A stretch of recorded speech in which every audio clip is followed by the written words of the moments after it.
সভাত প্ৰৱেশ কৰে শকুন্তলা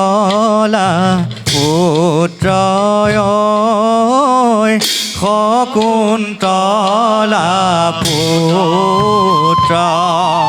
সংগে আহে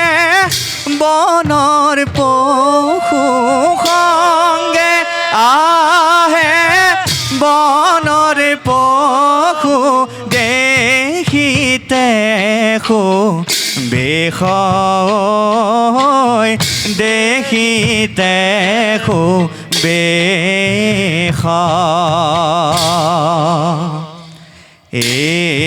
এহিমতে পাইলা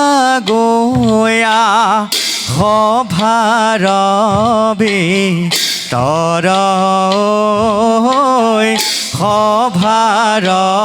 ভিতৰ ৰাম হৰি ৰাম হৰি ৰাম হৰি ৰাম হৰি বোলা নিৰন্তৰ বোলা নিৰন্তৰ